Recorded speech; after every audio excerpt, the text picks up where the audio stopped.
Halo guys, ketemu lagi di channel YouTube Rafif. Apa kabar teman-teman semua? Mudah-mudahan dalam keadaan sehat ya. Udah lama nggak bikin konten YouTube. Ya memang tahun ini lagi tahun-tahunnya aku banyak ya as usual lah. Ya termasuk banyak excuse juga sih. Bikin konten itu memang butuh konsistensi dan niat ya. Dan juga sebenarnya manage-nya juga, gimana caranya manage untuk bisa yang edit, kemudian tag video, belum juga kadang-kadang harus bikin skripnya gitu kan. Dan semuanya dikerjakan sama aku sendiri gitu kan. Jadi baru hari ini nih bikin lagi, tapi ini juga hanya sekedar sharing aja how's life today gitu. Nah, jadi terakhir memang aku tuh lagi menggarap sebuah karya dan menulis sebuah buku berbentuk ebook ya. Judulnya Make Your Ideas Seriously. Nah, di ebook itu adalah salah satu karya dan tulisan pertama yang aku bukukan ya teman-teman. Ya rasanya plong juga gitu, ternyata bisa gitu ya bikin ebook gitu. Walaupun memang ebook itu sebenarnya lebih cocok untuk tipe-tipe pembaca yang butuh hal-hal yang praktikal gitu ya, dibanding hal-hal yang sifatnya ya konseptual atau misalnya self development atau novel gitu ya. Itu kayaknya bakal kurang deh gitu kalau misalnya jadi ebook gitu. Walaupun sebenarnya kan sekarang buku-buku sudah ada yang bentuk ebooknya ya. Cuman kalau aku pribadi sebagai pembaca buku tuh tetap masih prefer mending beli buku gitu daripada beli ebook ya gitu. Nah, dan tujuannya waktu itu nulis buku itu supaya apa? Mungkin mohon maaf ya, ini analoginya agak-agak nyeleneh. Itu kayak ibaratnya ada orang yang bisul gitu ya. Nah, bisul ini pilihannya bisa dua kan. Yang pertama membesar lalu pecah gitu. Yang kedua itu mengempes sehingga si kotoran-kotoran itu masuk lagi ke tubuh gitu. Tujuan aku itu adalah menuju yang pertama, teman-teman. Dimana supaya apa yang selama ini aku pikirkan, aku pengen punya karya ini, itu tuh jadi gitu. Jadi ada konkretnya. Makanya jadi kalau bikin karya secara psikologis ketika jadi itu ada keinginan untuk bikin karya lagi. Makanya kita sering kali terjebak dan akhirnya kita masuk ke seperti kondisi si bisul yang kedua, di mana sudah membesar, akhirnya ngempesin dan masuk lagi ke dalam tubuh gitu. Dan yang masuk ke dalam tubuh itu kan bakteri ya atau virus lah, yang bisa merusak tubuh kan, dan sifatnya nggak keluar gitu. Jadinya seperti penyesalan aja gitu, meninggalkan bekas yang cukup menyakitkan lah gitu. Aku kan nggak mau menjadi seorang yang seperti itulah gitu. Intinya seperti itu. Makanya dengan adanya buku Make Your Ideas Seriously ini, aku harap sih itu menjadi pijakan baru lah untuk aku mulai bisa berkarya ke depannya gitu. Nah, kemudian mengenai pola terutama pekerjaan ya. Saat ini aku tuh mengalami dua fase ya. Walaupun niatnya sebenarnya ke fase yang selanjutnya. Fase pertama adalah menjadi seorang pekerja kantoran atau employee gitu ya. Yang kedua adalah freelancer atau self-employee. Yang terakhir itu adalah menjadi seorang entrepreneur. Niatnya tadinya ketika menjadi seorang employee itu langsung ke entrepreneur, tapi pada kenyataannya harus melewati jadi self-employee dulu, teman-teman. Dan wah, luar biasa menarik. Kayak ketika dulu itu kan kerja tuh 8 to 5 gitu ya. hanya untuk memenuhi penyelesaian yang ada di kantor gitu ya.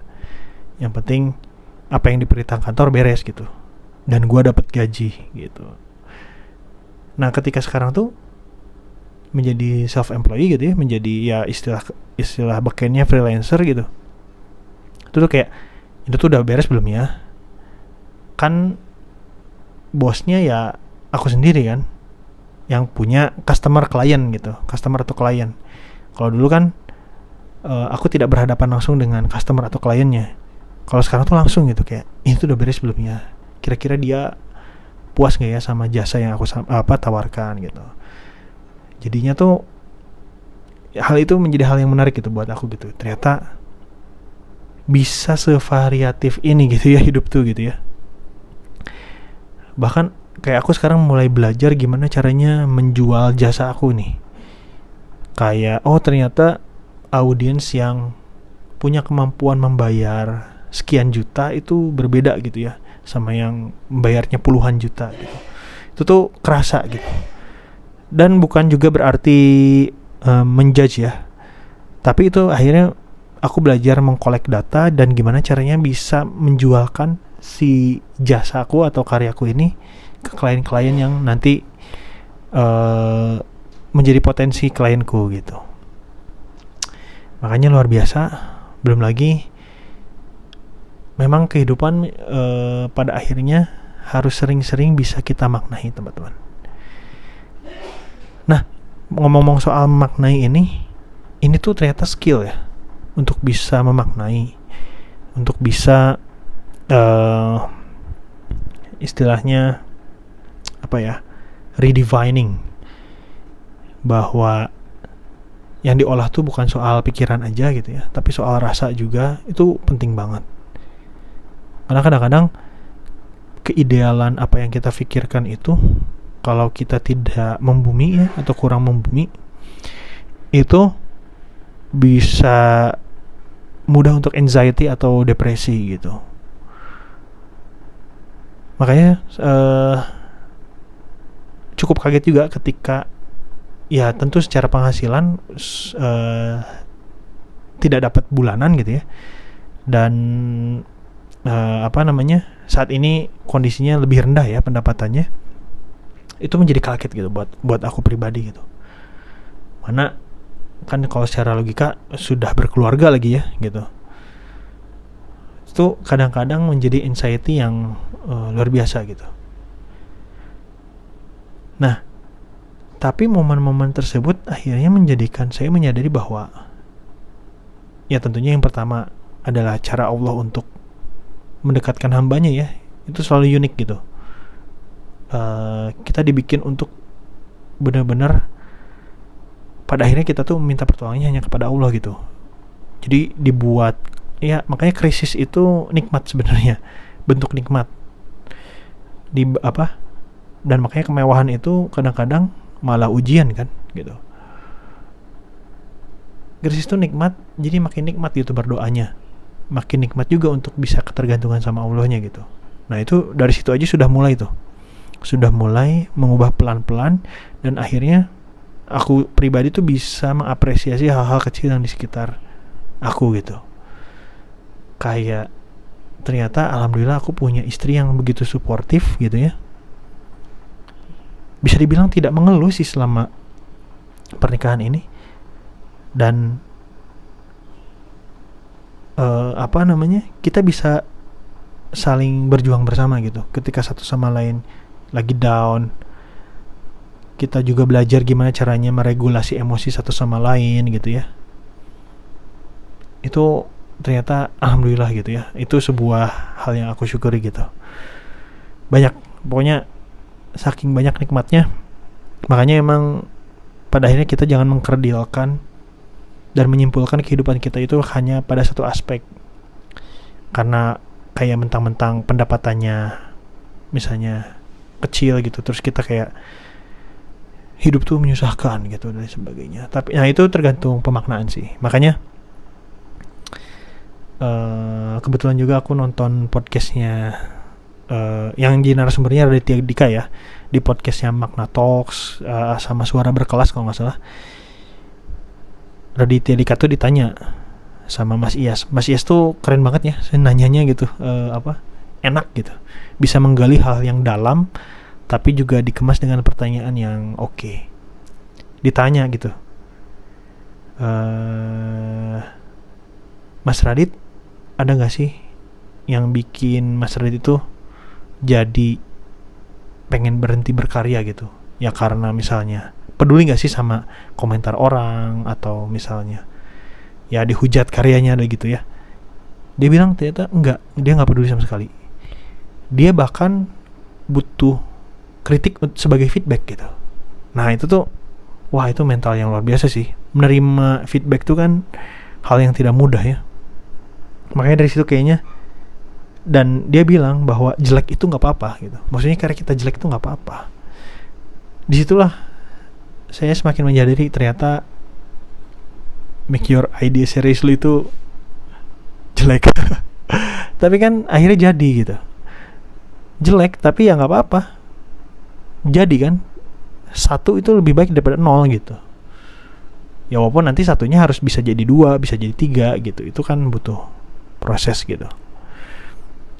Nah itu lagi aku pelajari banget, dan mudah-mudahan sih bisa aku terapkan ya dengan konsisten. Jadinya makanya sebenarnya kan ketika mengerjakan sesuatu tuh kayak ayo semangat gitu. Nah aku kebetulan orangnya nggak gitu sih, nggak kayak ayo semangat, nggak, tidak cocok menjadi motivator memang aku tuh ya. Kurang oke lah jadi motivator tuh, karena aku lebih memilih untuk oh ya udah gitu, bereskan aja apa yang pernah dimulai, dan teruslah berproses gitu, dan teruslah untuk bisa mengikat makna-makna tadi gitu. Jadi gitu aja live update kehidupan aku di saat ini ya. Jadi oh ya teman-teman, kalau mau request topik apa yang menarik buat dibahas gitu ya, teman-teman penasaran soal apa. Dan by the way sekarang aku tuh lagi ngerjain project-project digital marketing ya. Kayak aku tertarik sama kampanye Zohran ya, yang menjadi wali kota New York, Muslim. Itu dia campaign brandingnya keren banget. Nah itu cara-cara mengguide campaign seperti itu aku lagi penasaran nih, pengen aku bedah gitu. Sama juga aku kan baru mengikuti program Certified Productivity Specialist. Intinya gimana caranya aku membantu diri aku khususnya ya untuk bisa lebih produktif dan memaknai produktif itu sendiri. Dan aku juga bantu beberapa klien dan teman-teman untuk bisa produktif juga. Jadi kalau misalnya nanti ada tips-tips tentang produktivitas, kalau teman-teman tertarik apa nih yang bisa dibahas, nanti mungkin aku akan up juga di video YouTube ini gitu. Gitu aja mungkin. Terima kasih teman-teman. Tersisa sebulan lagi ya di 2025. Mudah-mudahan sehat dan bisa menyambut tahun yang lebih baik nanti. Tapi nanti aja ucapinya gitu ya. Kan belum 2026. Sampai ketemu lagi di video selanjutnya. Thank you.